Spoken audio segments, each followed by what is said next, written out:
What's wrong? Yeah, you didn't. Hey, you didn't. What's your name? You bitch. Fuck me, no bitch. What the your ass up. You know what? I'm done. Where was he going? 2022 marked another wild year in the 90-Day universe. Clearly, Jimena had Mike doing the most. She also had him dressing like Vin Diesel. Y'all remember that? And ooh, can't forget, this year we saw Gino's head for the first time. Those are nuts. And we laughed so hard at the word sparkles. Who would have thought? We'll go upstairs, but I don't want this dude up there. Okay, Spackles. No problem. I'm gonna knock him out if you bring him up there. On a more heartfelt note though, we even shed tears with some of our 90-Day cast. I'm just worried about my family, friends. I'm worried about my country, about my people, about everybody, because every single person is my person, not only my friends or not only my family. Obviously sad tears, but also happy ones. Can you give them a hug together? I mean, that moment was something else. So in the spirit of 90-Day Replay, we're gonna take a look back at the 10 biggest moments that happened on 90 Day Fiancé this year, including some of your best reactions. I can't wait. I can't wait. Let's get into it. Hey 90 Day Fans fam, it's Melicia. Happy holidays. Whew, boy, we had a time this year. Boy, we had a time last night. Boy, we had a time last night. Are you that friend who speaks in TikTok language? I'm not, but my friends are rubbing off on me. Clearly. For those of you who don't get it, basically what I'm saying is that so much went down in 2022. I thought this year went by fast, but I started putting together this countdown and I was like, wow, we were in Gino and Jasmine land this year. That just seems so long ago. But all right, let's not waste any more time. Let's get into the countdown. Coming in at number 10 is Mahogany inviting Ben to her home, but giving him a tour of an apartment that was clearly not hers. Do you want to tour for my home? Yeah, I'd love to see it. At this time, Ben was 52 and Mahogany was 22. Although she initially told Ben she was 24, but... That was a lie?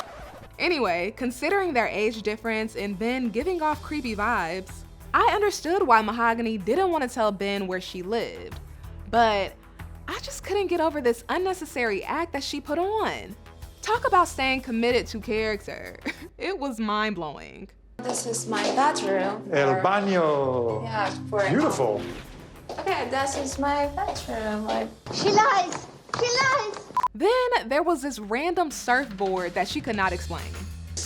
Love that surfboard. Who surfs here? Who surfs? This is Larry's... It's not. Oh, decoration? No, yes. Oh, okay. Here's what Ben had to say about it when we chatted.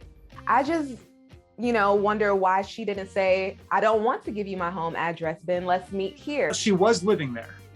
She was actually living there, and she lived there for a couple months. Really? Because her bedroom was empty. I was like, is this a 24-year-old woman's bedroom? Yeah, so I'm sure that most of her stuff was at her parents' house. Ben wanted to believe Mahogany at all cost. And I hate to call the girl a liar, but... Okay, we don't have to call her a liar. Let's just say she lied. A few times. BB All-Star 30 says, quote, Ben gives off Lifetime movie stalker energy. No comment. But he did say he used to act, so maybe he should take up that craft again and bring Mahogany along with him. All right, moving on to number 9 on the countdown. But why don't you want to have sex with me, though? I don't understand. We will have sex. No, when? Y'all remember Kim's meltdown because Usman wouldn't sleep with her? Oh, this was rough. She received so much backlash from what happened that night. You just don't want me. Just admit you don't want me. If you admit that, I'm fine. No, I didn't say that. You just don't want me. No, I didn't say that. If I don't want you, I will not invite you. Right? I'm gonna get some more champagne because I can't live like that with that. Malin Oscarson says, quote, I don't understand how anyone would want to have sex with someone who doesn't want to have sex with them, knowing they are not into it. It would be horrible. I agree, Malin.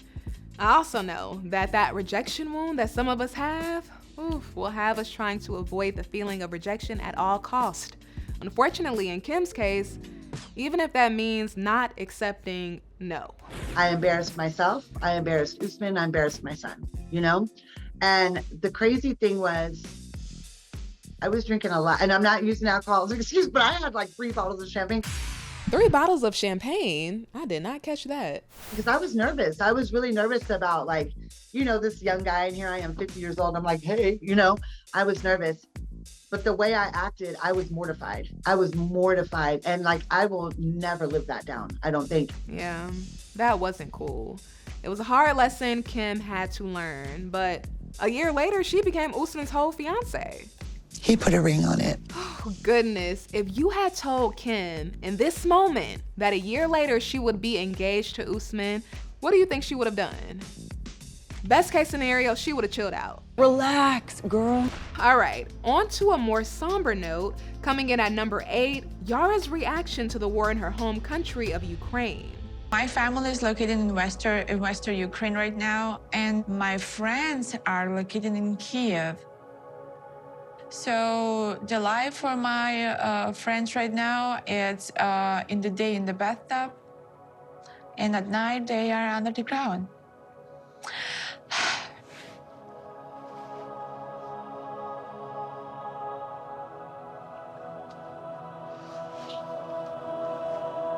The reason why I wanted to make sure that this was included in the countdown is because there are some who are unaware that there is still a full-blown war going on in Ukraine. With this 24/7 news cycle and things moving so fast on social media, it can be easy to become numb to the suffering of others in this world. So let's take a moment right here, right now, to send love energetically, mentally, however you want to do it, to those who are affected by this war.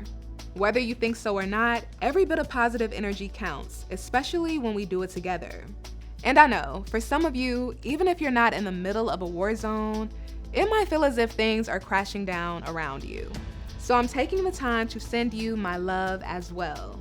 The truth is, the holidays aren't a season of cheer for everyone, and I always try to keep that in mind. I wish I could say that one thing that could make you feel better, but I don't have that magic pill. All I will say though is just remember you're never alone, and if you don't give up, better days will come. You may spend the rest of your life walking with a limp for what you've been through and the loss that you have, but you can do it. Yes, you can. All right, moving on to number 7. Ari going ballistic on Benyam's female MMA training partner. Can you just watch Avi for a minute? Sure. It's about to go down. Reset. So you didn't think to tell me that you would be training with a girl? Hey, it's just my friend. What's wrong? Yeah, you didn't. What's your name? Melissa. Hey, just talk to me. No, I'm talking to her. What's your name? Hey, Melissa. So you have full makeup on usually when you get out of my way. Miss H said, quote, Ari didn't have to run up on homegirl like that, especially when she's training to be an MMA fighter. Right. But jealousy can have the same effect as that liquid courage. The moment you start feeling that heat in your chest, oof, you are on go. If you have a boyfriend, right? Do you tell him the people that you train with? I don't have a boyfriend, but let me tell you something. This game, you gotta go with who you gotta go with. Right, but yeah, you still wear fake eyelashes to the gym. What if she has lash extensions, Ari? You can't just pull those off. She really came for her looking cute. Key Cooley said, quote, Ari should have kept that same energy with Benyam's sisters.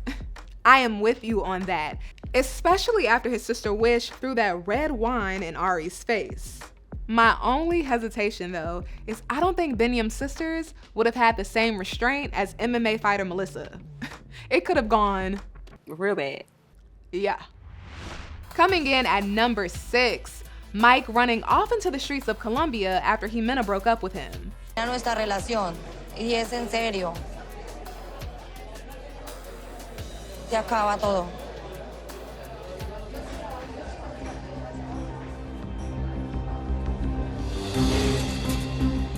You know what? I'm done. I don't know what I did wrong. Everything she said on the first trip, I tried to fix myself. What are you fixing? My mind's going crazy.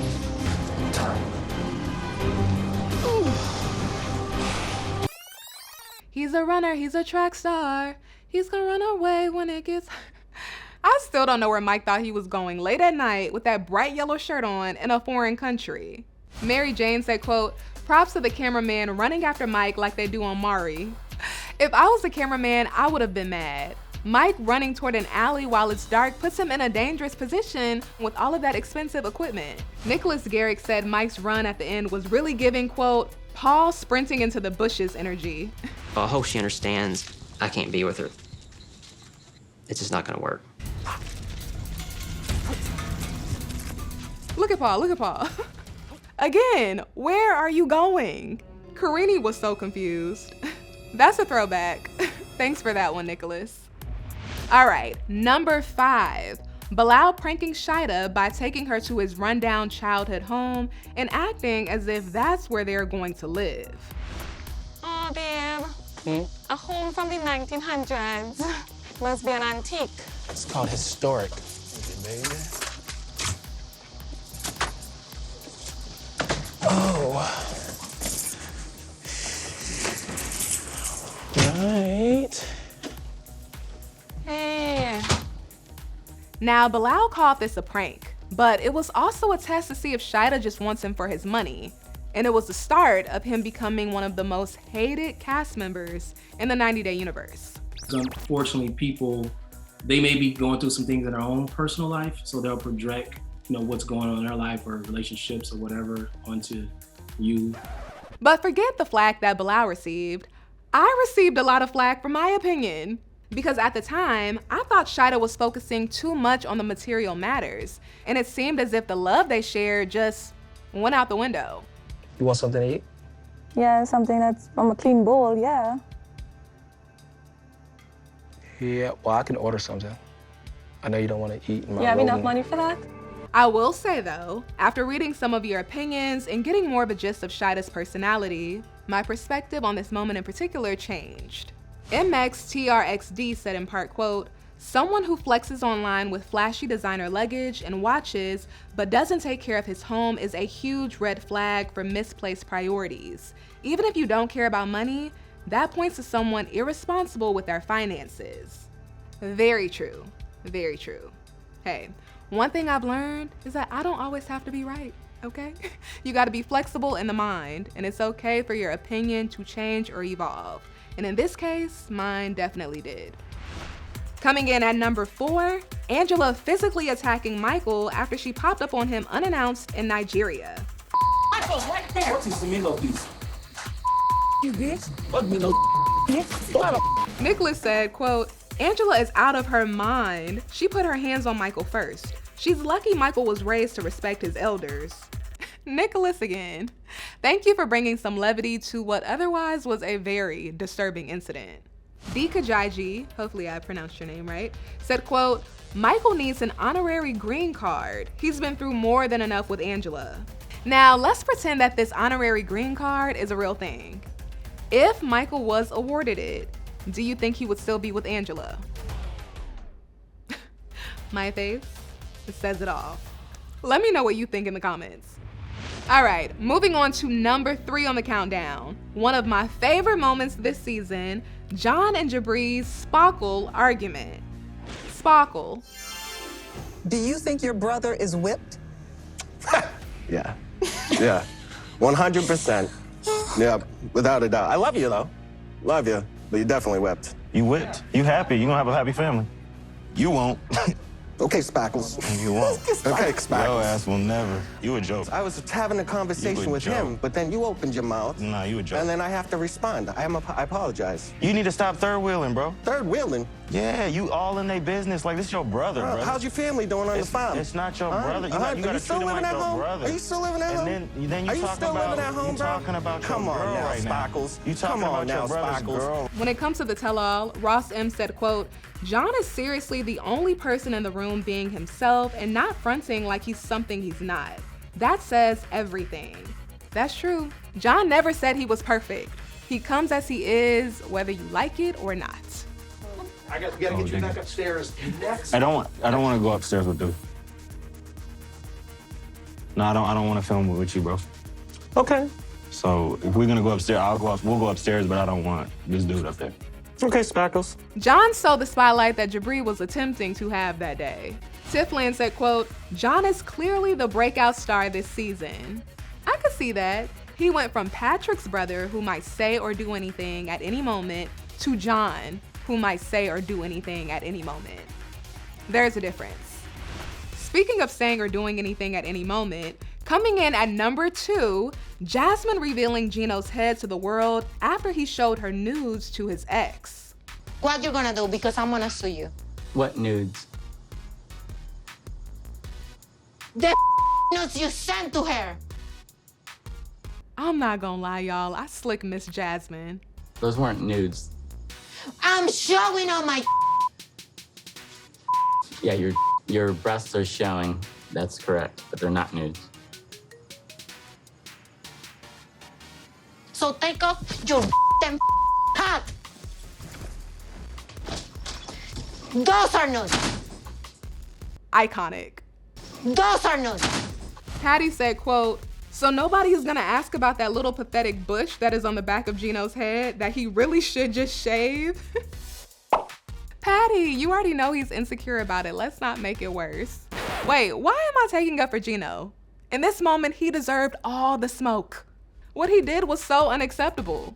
Then y'all remember he went right in his bag and grabbed another handy dandy hat. He had a backup one prepared. Jay Lee said, quote, Jasmine and Gino earned themselves a spinoff. That scene was so funny, good, and sad. Could you imagine a Jasmine and Gino spinoff? It would be a roller coaster ride. Gino's wild secrets would just be coming out randomly, like clockwork.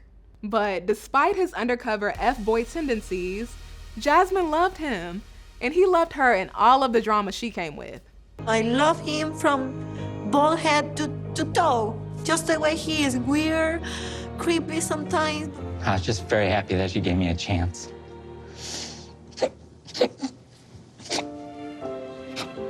I told y'all before, stop laughing at Gino crying. When it comes to Jasmine, Miranda Yanka said, quote, someone put my girl on Telenova or Broadway immediately. Where did you do it? Yes, she would be great. And finally, Andrea Boyarquez had a really solid take in my opinion, saying Jasmine is one of the realest, most genuine cast members in franchise history. Quote, she's clearly been hurt in the past, but in my opinion, she's a good person and she clearly loves with all her heart. I hope she heals and is able to find happiness. I love that, Andrea, and I totally agree. When I spoke with Jasmine earlier this year, she shared with me that she's taking steps to become a better woman. I'm doing a lot of meditation, a lot of reflection. As a literature teacher, I love writing. I put my emotions into words and paper, and I'm trying to not to judge myself as hard as I used to do in the past, because then I feel even worse and more guilty, and that's not, that's negative as well. So I'm trying to love and accept myself the way I am, but trying just to improve all these negative aspects that I know that I have, and looking at them as room for improvement in my personal, romantic, any kind of relationship I might have. Go Jasmine! When it comes to personal development, I always have to remind myself that it's not a linear process. Sometimes you might feel like you've gone backwards, but the goal is progress and not perfection. All right, the top spot on the countdown of 90 Day Fiancé's biggest must-see moments in 2022 goes to Kobe breaking down in tears when meeting his son Koban for the first time. You're welcome.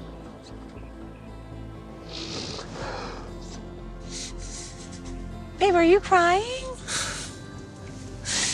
Kobe? Look at me. Oh, I need...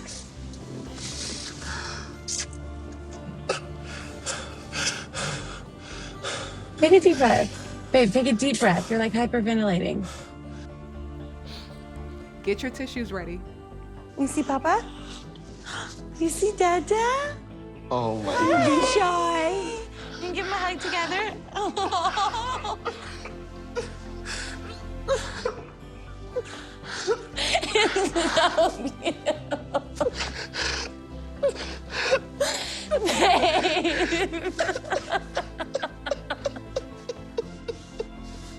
That guy! Huh?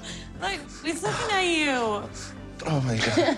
Who is that? He's so cute. He looks just like you. CM said, quote, "Seeing a grown man as big as him cry for his baby boy is the sweetest thing." I mean, that moment was something else. It was so sweet. I'm telling you, Emily lucked up with this random one-night stand she had in China with Kobe. Thank God he is as great as he is, because I could have ended up with someone, you know, totally opposite of him. And I like, to this day, I am mind blown. Dana D said, quote, "Kobe meeting his baby is the most beautiful moment from all 90 Day Fiancé seasons." I agree. If I had to crown a star 90 Day Fiancé cast member for 2022, the award would go to Kobe. He had his moments like we all do, but overall, he just comes off as a pure-hearted stand-up guy. He was really a breath of fresh air to the 90 Day universe. Thank you, Kobe. All right, before I go, I want to shout out the people who were added to the 90 Day MVP list this year. Mike's friend John and Nelsie, also Bilal's mom. And at this point, I think it's only right to add one more person. Guess who? Yep, Kim's son Jamal.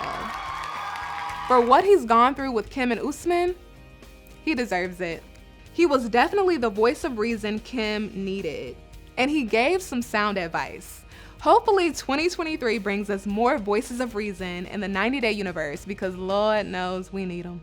All right, 90 Day fans fam, you have been the absolute best in 2022. You have no clue how much you've motivated and inspired me this year. Your love and support means so much. In 2023, I wish you a deep sense of happiness that you have never felt before. I'm ready to receive it. May you grow in beautiful ways. I wish you health, love, and prosperity in every good thing. All right, 90 Day fans fam, Happy New Year. I love you. See you next time.